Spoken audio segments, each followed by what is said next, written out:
Welcome to She Sells Radio. I am so excited to bring you my guest in this conversation today about, I know we're going to cover a lot, but I'm fairly certain we're absolutely going to cover how inner healing will transform your business results.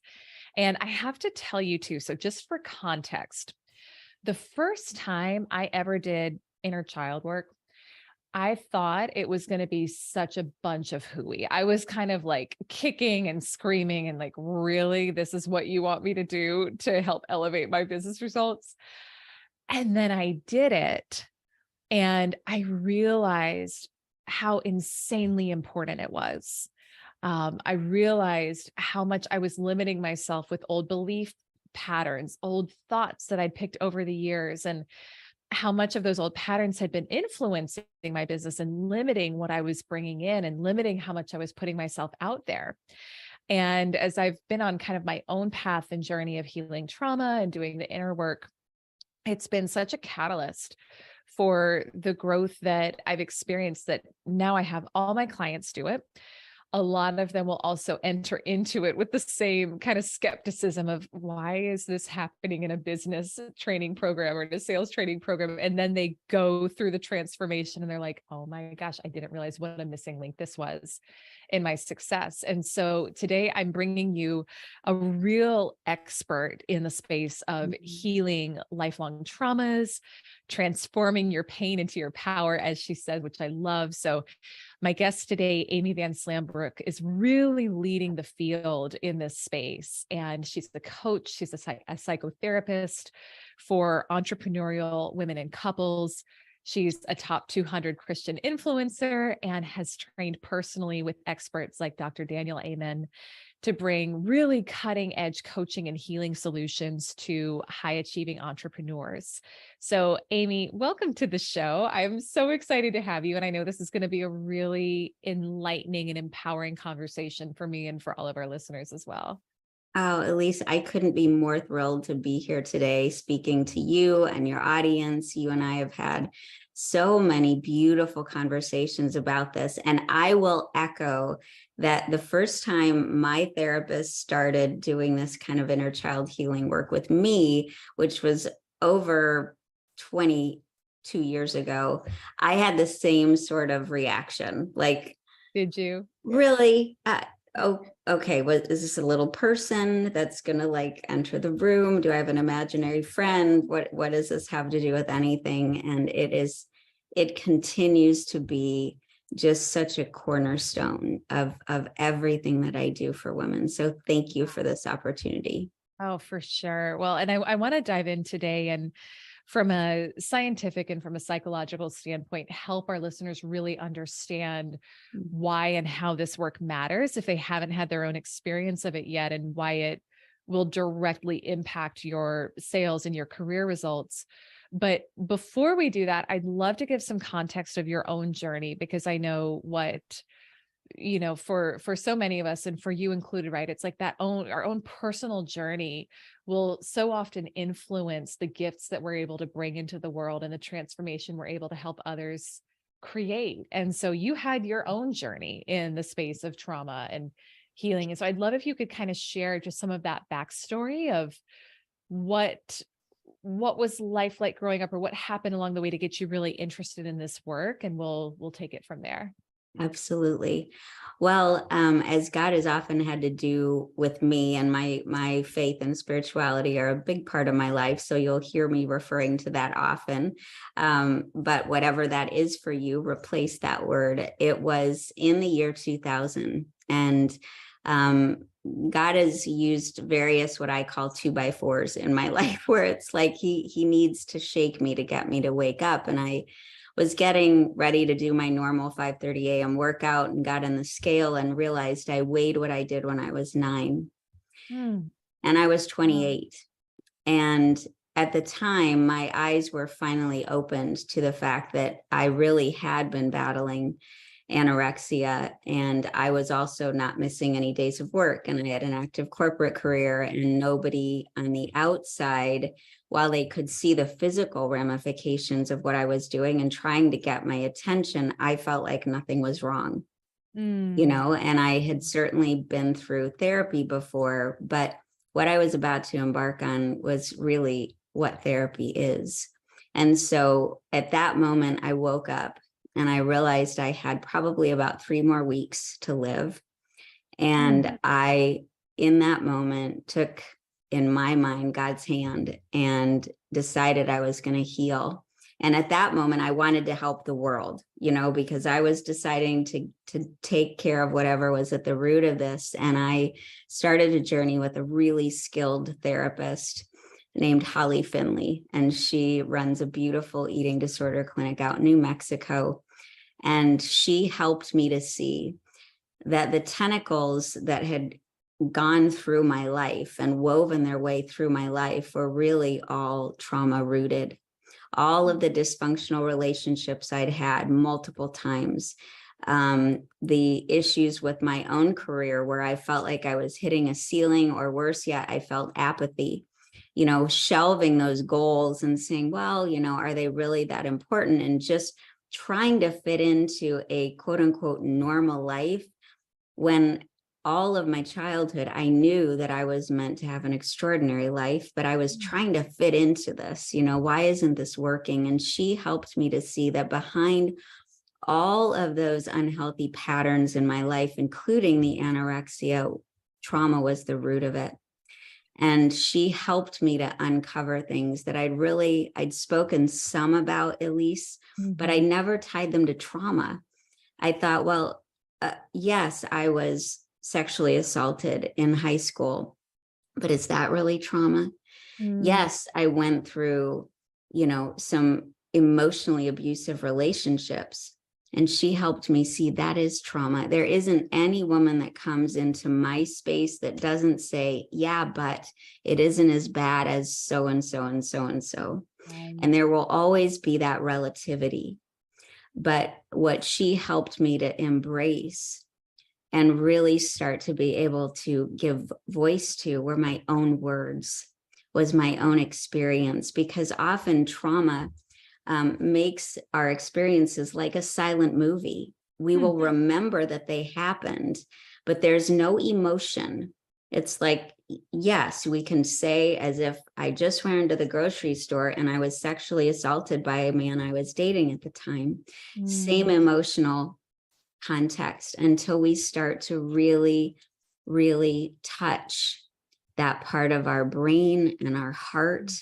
And the inner child was the sort of conduit for that, really giving voice to that, because my abuse started when I was 5. And again, I had a silent movie of it, but all of a sudden, and this happens for a lot of women, and so I hope this gives context as well, we'll remember one trauma, but often other traumas are a little bit fuzzier, and so I had some memory, but literally it was like this sort of tidal wave. All of the emotions came back at once when we started to open that portal, if you will.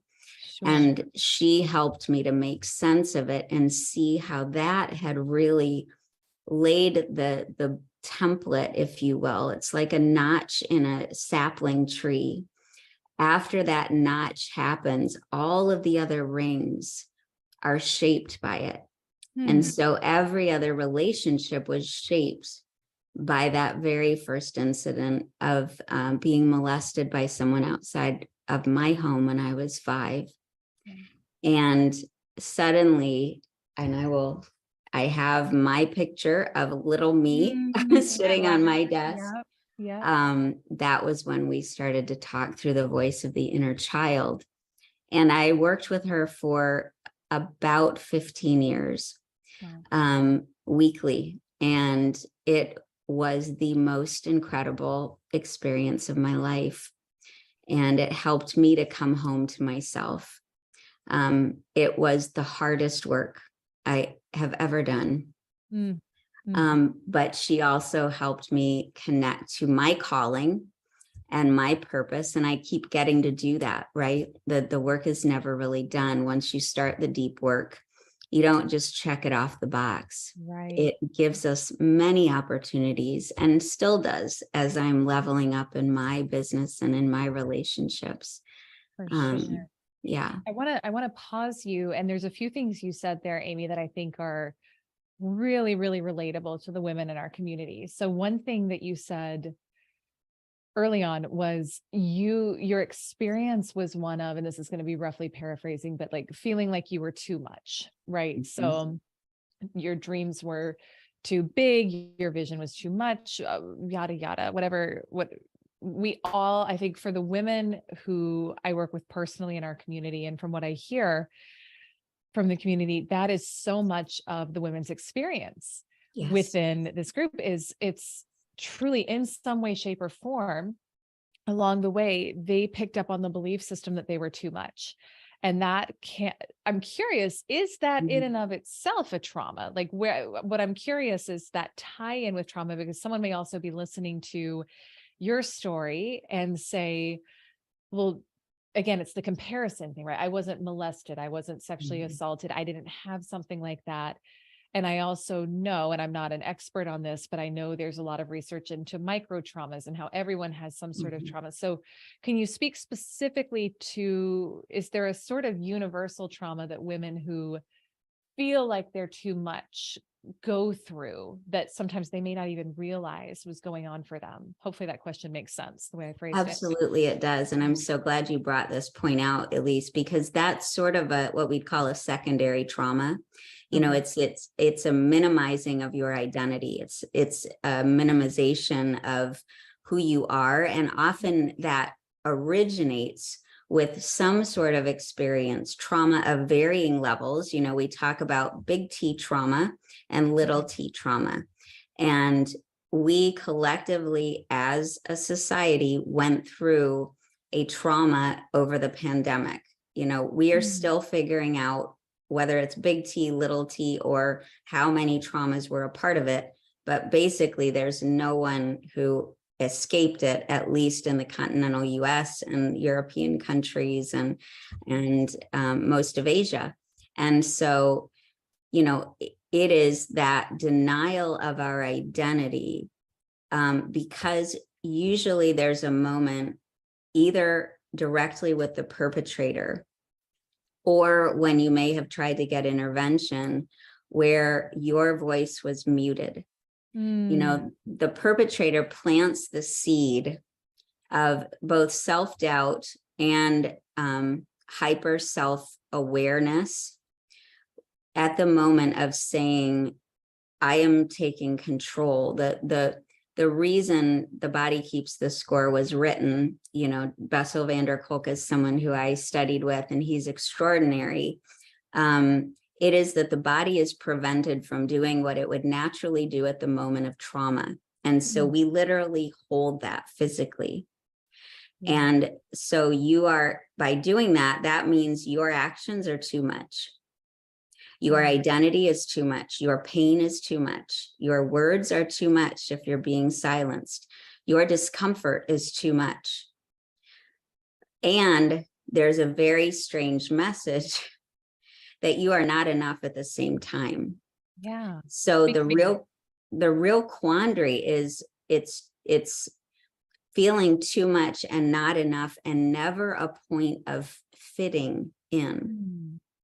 Wow. And so we are in this constant battle of, do I mute? Do I, you know, accelerate? Do I mute? Do I make my voice louder? Oh, wait, I better mute it. Oh, but I need to be louder, because it is this constant debate in your own mind. How do I escape this horrible pain?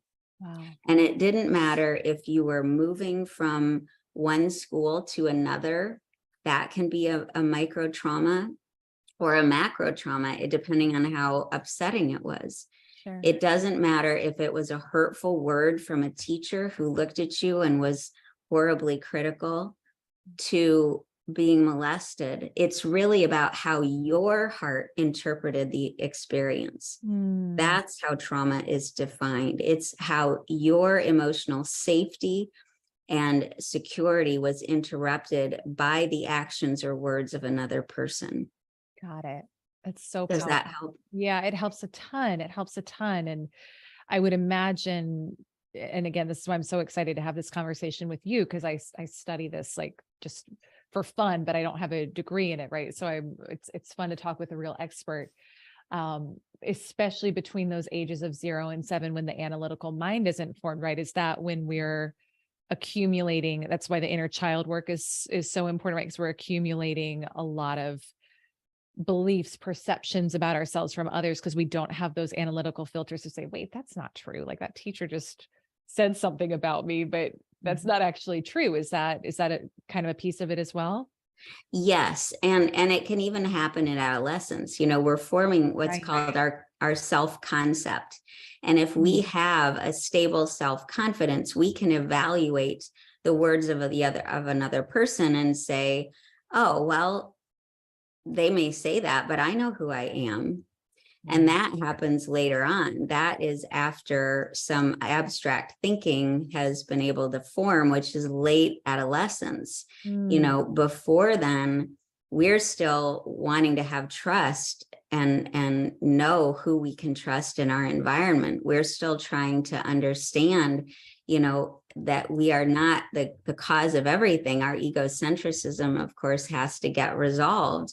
And yet part of us can get frozen in certain ages. It's called an emotional arrest.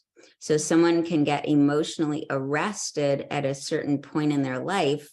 Sometimes we see this, especially with men who seem very juvenile, and yet they aren't. Clearly, they're 35, and yet they have the emotional capacity of a 15-year-old. But it can be true for us as well. And that constant sort of self-evaluation, that's actually a form of dissociation that can happen.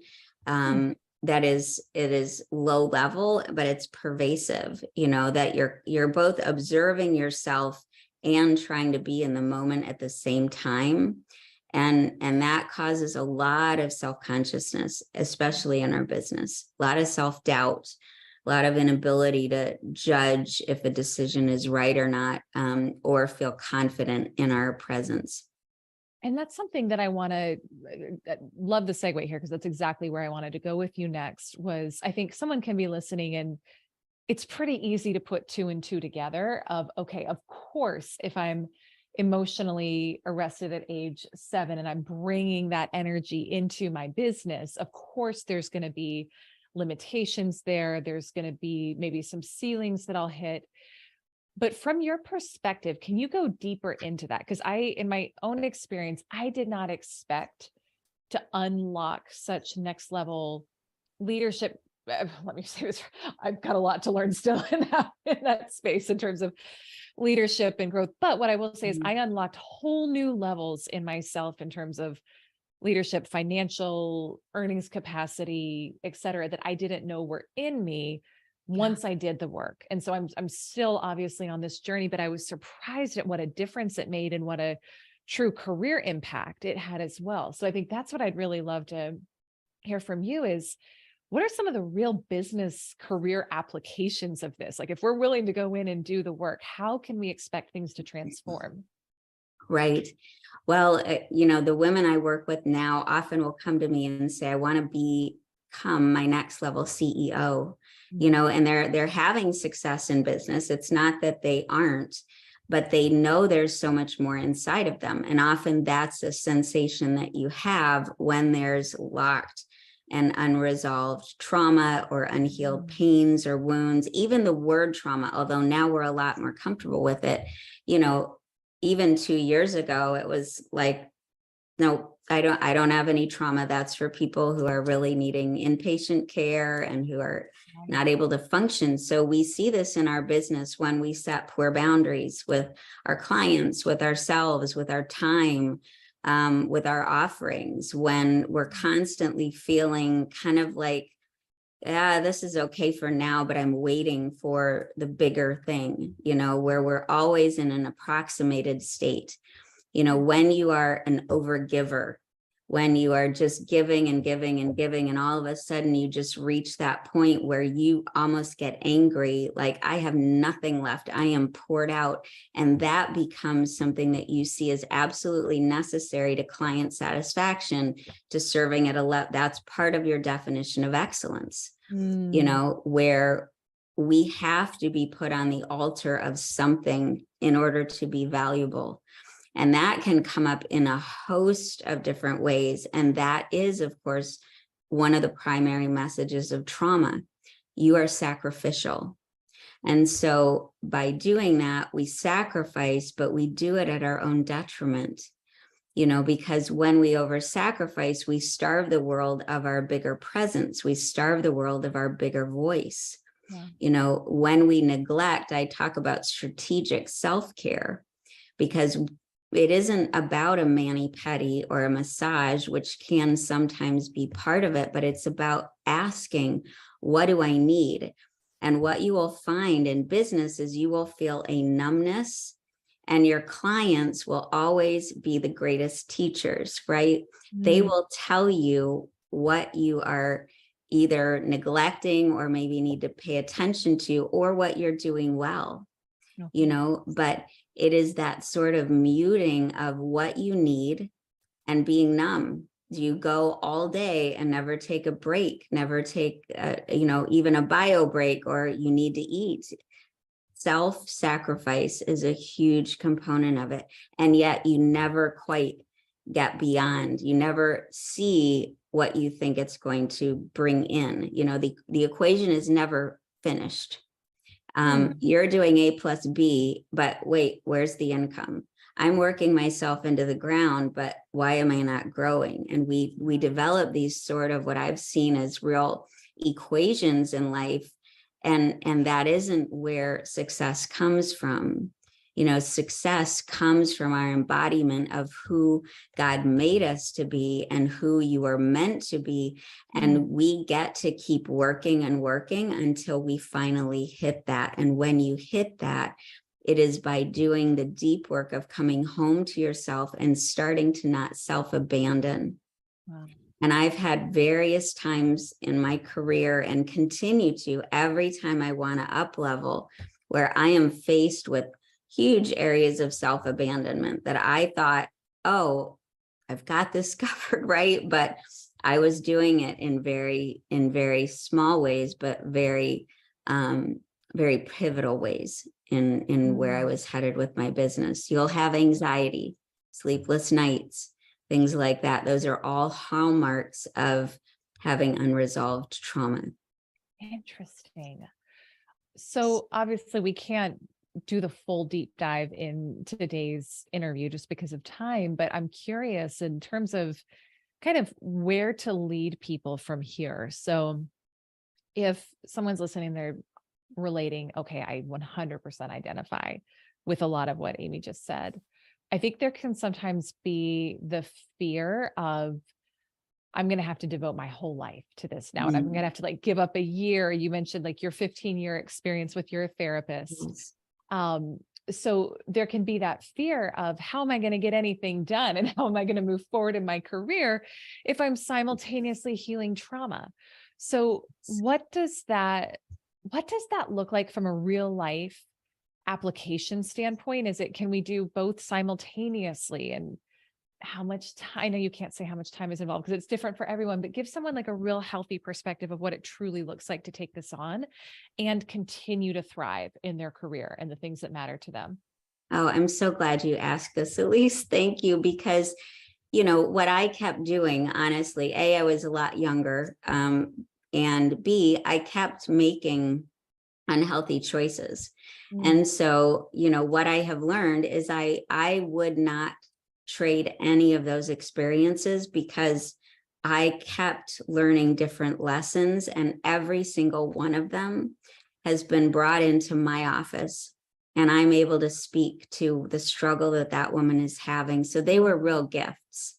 Yeah. And my process now helps women feel the effects within a week or two.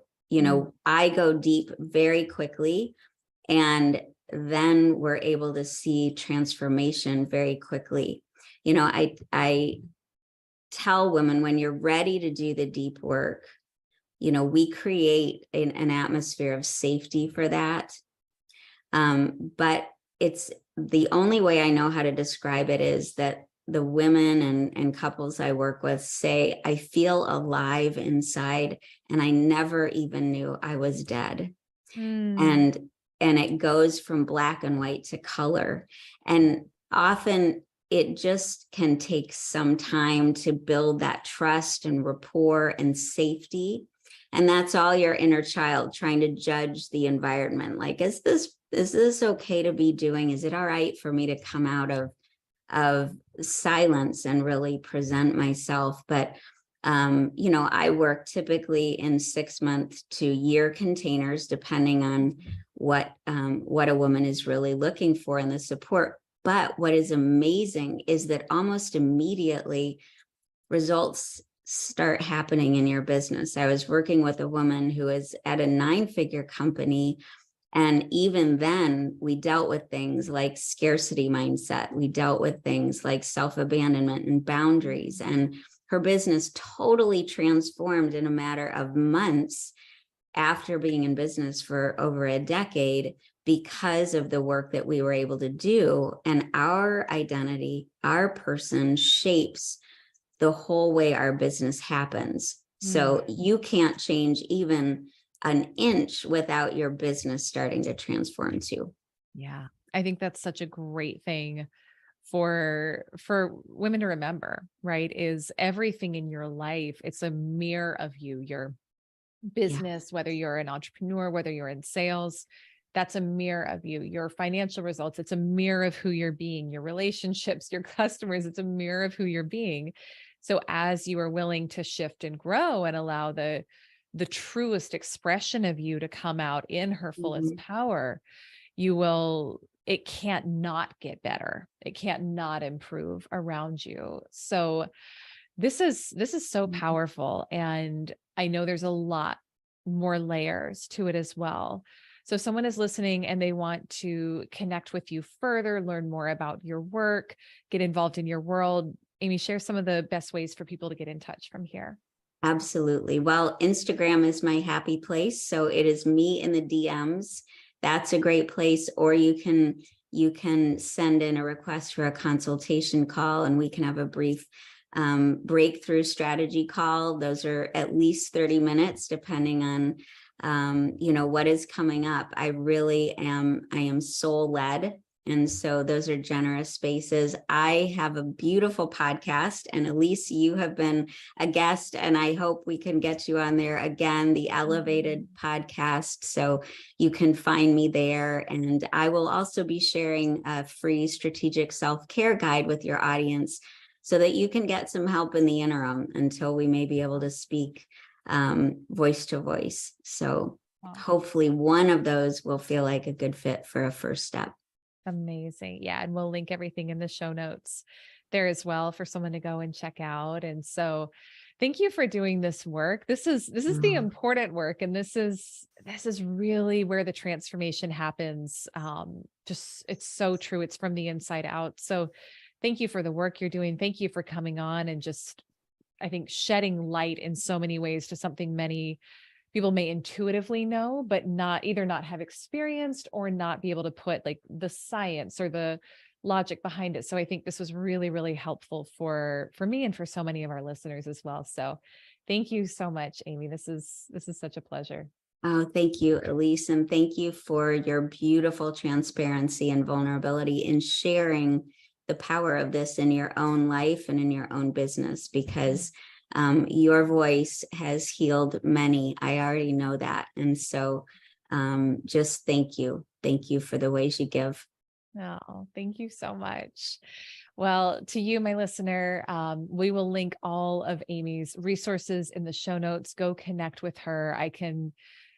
All I can do is reiterate in my own life the profound transformation that happened. And really, this is what I attribute my own quantum leap of feeling stuck for 10 years to suddenly feeling in flow, alive, like I was receiving what I wanted out of life.